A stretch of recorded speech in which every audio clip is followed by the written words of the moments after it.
When a vast space coalition stumbles upon a tiny planet on the edge of a solar system, they never expected to encounter a threat like no other.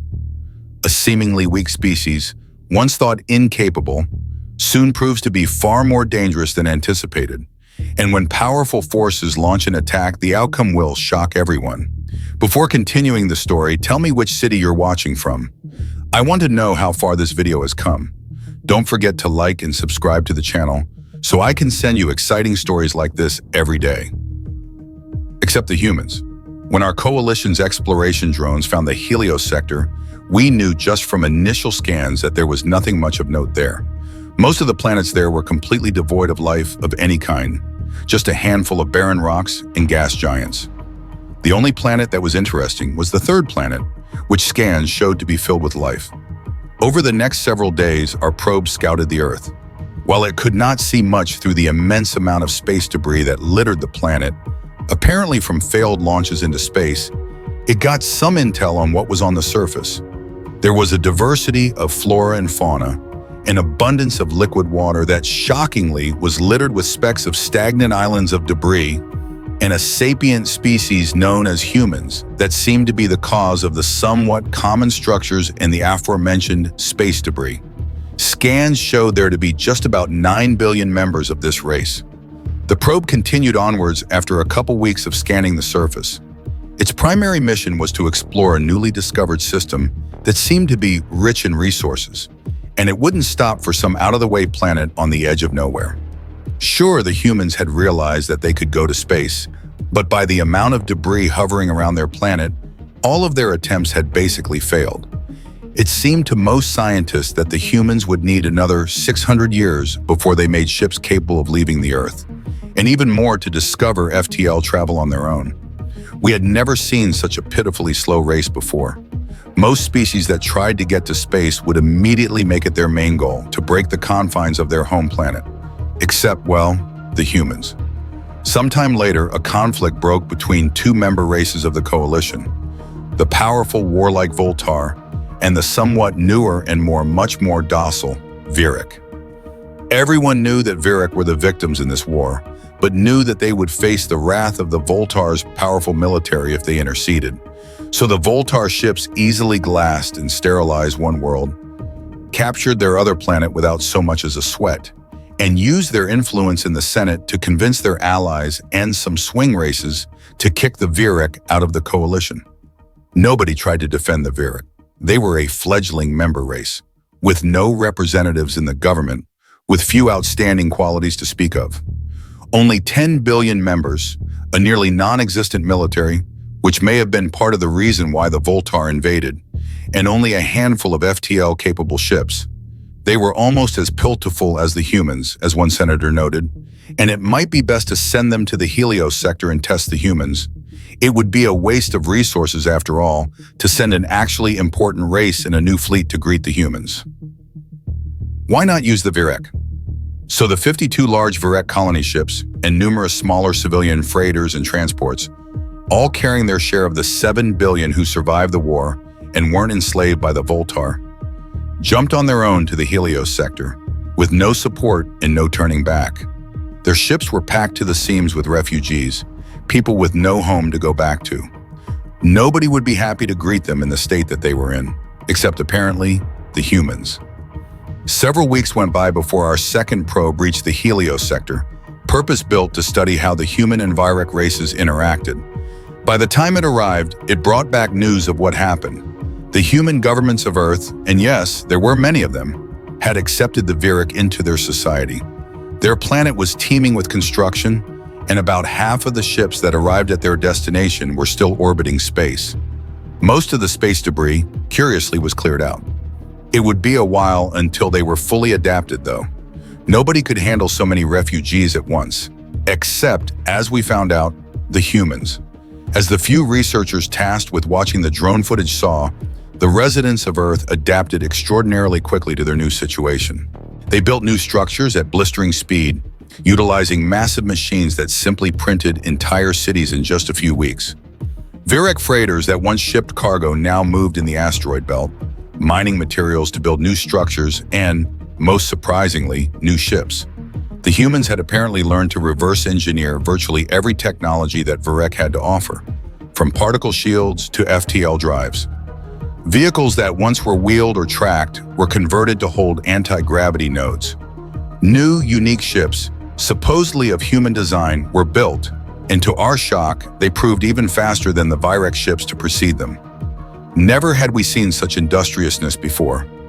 On most planets, it took months to build a new ship, another month if it was to have an FTL drive, which were somewhat rare throughout the Coalition.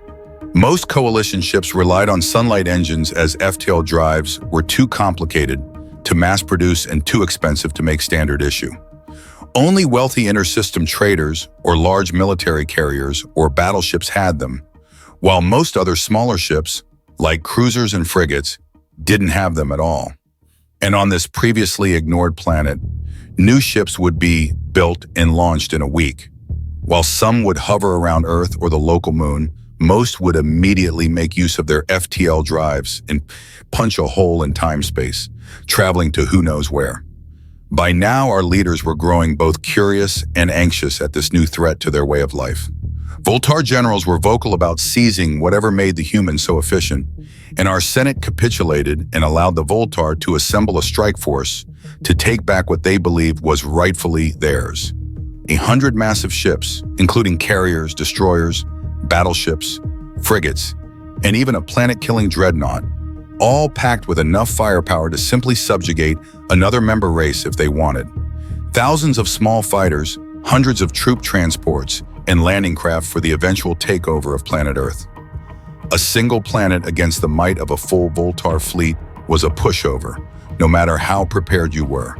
And there was no way Earth was prepared after only a year since the Danak first appeared at their doorstep. Most races would surrender immediately and hope to get away with their lives, as the Danak did after just 2 days of fighting. Except, of course, the humans. As soon as the Voltar fleet arrived near the system's largest gas giant to regroup and begin their attack, a small fleet of a dozen cruiser-class ships assembled near Earth to defend their home. As the Voltar approached the asteroid belt, the fleet grew steadily until it matched the Voltar in size as more ships jumped in from seemingly nowhere. And when the Voltar crossed the belt, the human fleet sped to meet them in the middle, on a small red planet called Ares. When both forces collided, the battle was more even than anyone thought it could be. Although the Danak ships originally had poor shields and weaponry just a year prior, the human cruisers and battleships seemed to match their Voltar counterparts, trading blow for devastating blow. The Voltar fleet was whittled down to 100 ships, including their flagship dreadnought, and a few carriers meant for subjugating a planet, battling against 120 human cruisers and destroyers, all intent on driving back the enemy. Eventually, the Voltar decided to retreat. The dreadnought turned away from Earth, attempting to jump back to friendly territory before it was destroyed. Before it and the remaining ships could, though, the 3 largest human carriers released a small wave of fast troop transports, numbering nearly 700, each directed at a specific Voltar ship. While the fleet was attempting to flee, they failed to see the transports punch into their ships' hulls and lock in before jumping away into a nearby Allied system, human Marines in tow. The scouting probe watched as the human ships hovered near Ares as if waiting for the Voltar ships to return and renew their attack. But the Voltar ships were gone for good. They had retreated. Never once had a Voltar full fleet been so battered that they were forced to fall back. No race's military was capable of standing up to them in a battle and going toe-to-toe, except, evidently, the humans. The Voltar leaders were shocked at the defeat. An entire full fleet and 4 million servicemen reduced to quarter strength by the effort of a single planet in what were a bunch of fumbling apes just 400 days ago. There was outrage at this turn of events, and the Voltar generals called for the flag admiral to be reprimanded, executed, and perhaps even demoted to midshipman afterwards. However, communications with the flagship dreadnought were never answered, and the ship was presumed destroyed. This was even worse. One of their prize flagships destroyed? Those ships were the top of the line, and there were only 9 of them in the entire coalition. It was unfathomable. The Voltar prepared to mobilize their entire military since the rest of the coalition didn't want to step in for a number of reasons. Their 4 remaining full fleets combined together and prepared to rendezvous with the survivors of their expeditionary force.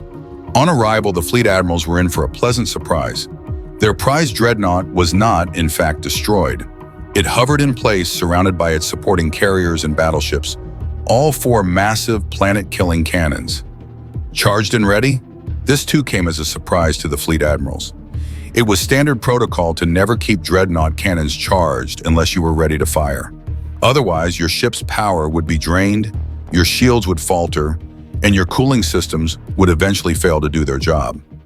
It was too late that the 4 Voltar admirals realized what had happened.